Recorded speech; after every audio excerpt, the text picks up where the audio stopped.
Welcome to my fourth video in the Steps Method concept series. Today I'm going to discuss preparatory moves. So in the steps 1 to 3, normally the exercises are 1 to 3 ply deep. So in step 1, it's a capture or a mate, 1 ply. In step 3, we first prepare it, so elimination of defense, for example. We capture a piece, the opponent captures back, and then we capture or we mate the opponent. In step 4, there's a major step up because it goes from 3 to 5 ply. So first we prepare the combination, and there are 5 different ways. And after we prepare it, we can apply the techniques that we learned in step 3.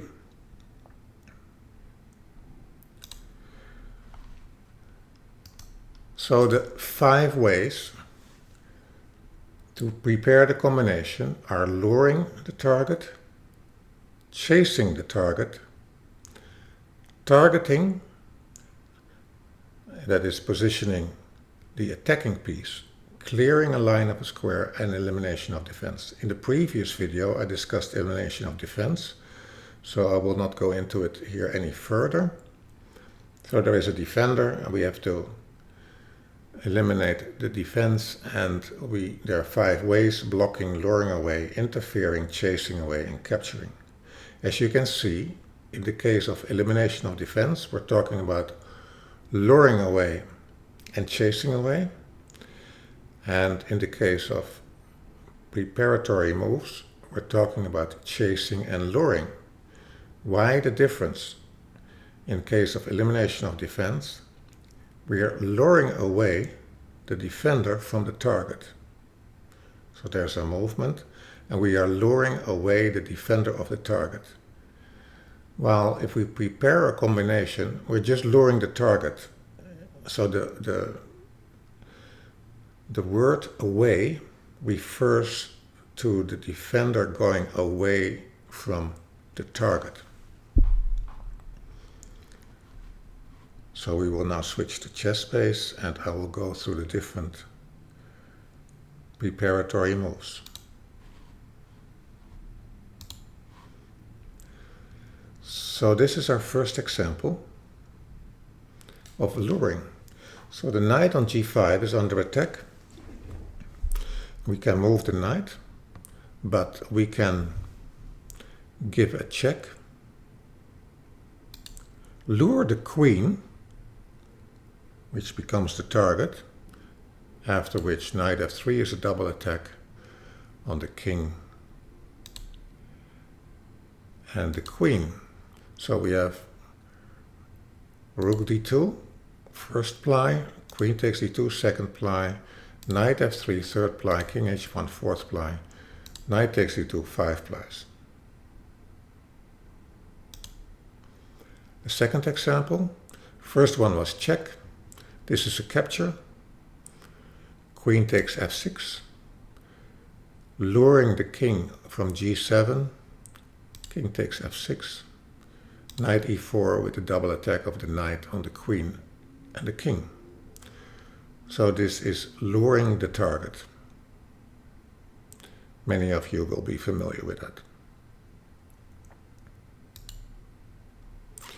We are going now to chasing. So chasing is forcing the target to a square, after which the combination becomes possible. So knight b6, so this is a check. King b8, knight d7 check, attacking the queen on f6 and the rook on b8. So knight b6 forced the king to a square. So chasing is push and luring is pull. That's the difference between the two. And again, we're not chasing a defender, we are chasing the target, in this case the king. Another example, we are chasing the bishop. The bishop can only go to d4, and now we have a double attack with queen e4 check. So we're chasing material. In this case it was not a check. in the first move, but it was an attack on material. Material had to move, after which the combination becomes possible. So we have covered luring and chasing. And now we're going to targeting and clearing. Let's start with clearing. So in this case, we would have a double attack with queen d4, but our knight is in the way. The knight on d4 has to move for this to be possible. So we play knight takes c6, and after black recaptures, our square on d4 is available for a double attack.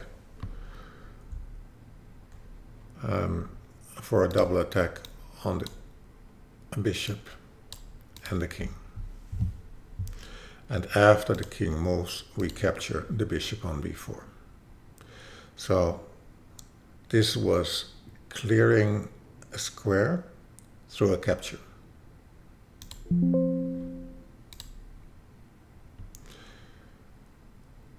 Knight f3 would be a double attack on the rook on g5 and the knight on h4. Our own piece, the queen, is in the way. We play queen a8 check. The king goes to h7, and now we can play knight f3 with the double attack. So this is clearing of a square through a check.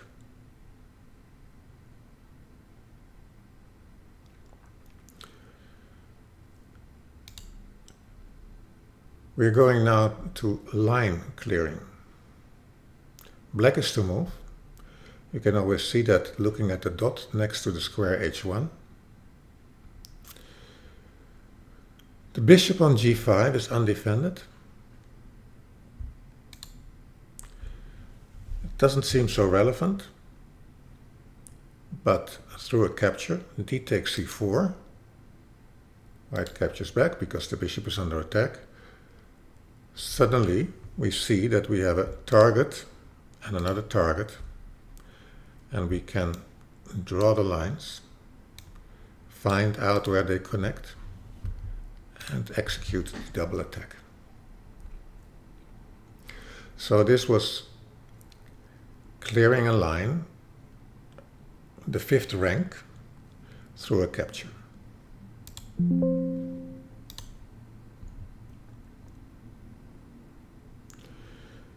Let's look at the position. We have a king on g8 and an undefended piece on b5. Queen b3 would be a double attack if it wasn't for the knight on c4. We can attack a higher value piece, the queen, with knight e3. The queen has to move and cannot defend against queen b3, and after queen h5, queen b3, we have our double attack. So we are clearing a line, in this case a diagonal, through an attack on a high value piece.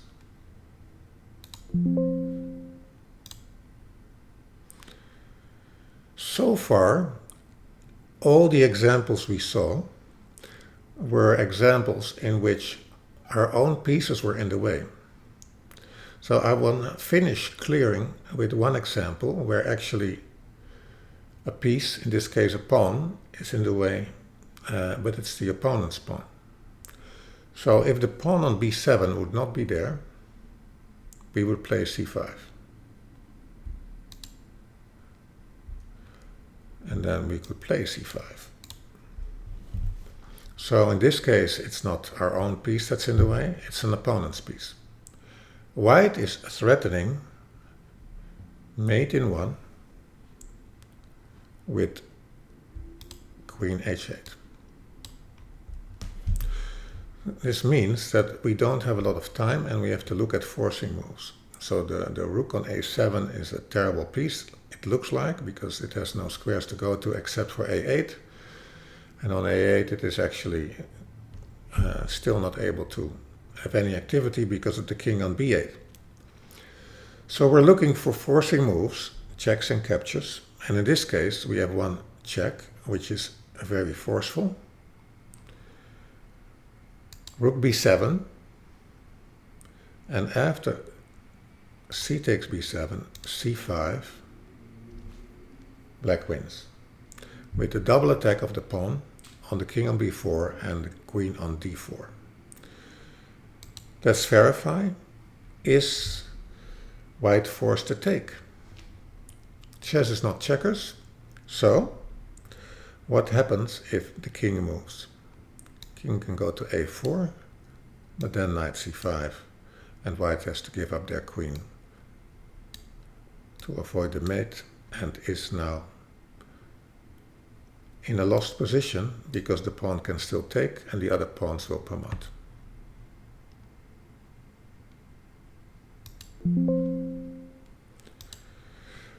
So let's go to targeting. Targeting is positioning our attacking piece with tempo, with a gain of tempo, by attacking one of the targets of the opponent. So in this case you see three targets: the bishop on c2, the rook on b8, and the king on g8. And you start by wondering, which target are we going to use to gain a tempo, and in the end, can we find a double attack on the two remaining targets? So if you do some analysis, right, if you start drawing the lines, you could say, okay, where do they intersect? And which are safe squares? Well, c4 is not a safe square, but a2 is a safe square. So can we get to a2 by attacking the rook, the third target on b8? And so targeting means is that we play queen a7, attacking the rook on b8. The rook has to move, and after the rook moves, we can execute our standard double attack that we identified. So one target is used to gain a tempo and to position the piece, and then the remaining targets are used for the attack that we were originally planning.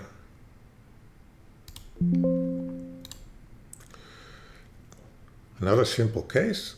So we have an undefended rook on a8, an undefended queen on g5, and a knight and a king on g7.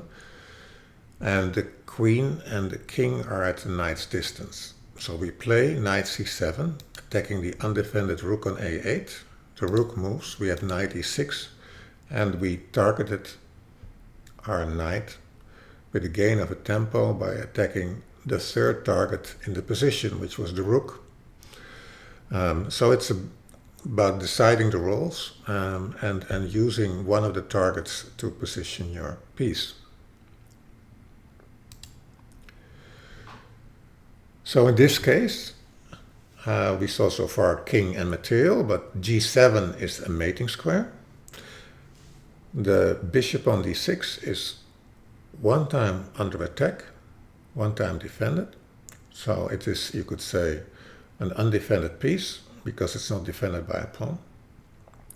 And the bishop on c6 is undefended. So we have to figure out, we have three targets, which one will we use to position our attacker and which one will we use for the double attack. Well, of course, in this case, we can play queen d3.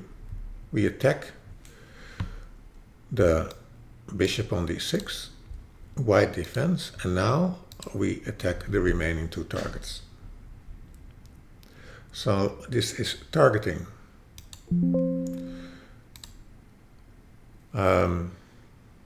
So let's close out with this one.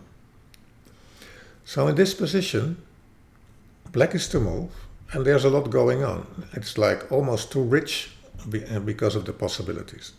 If we would make two moves for black and mate, we would find that, for instance, queen g5, queen takes g2 is mate.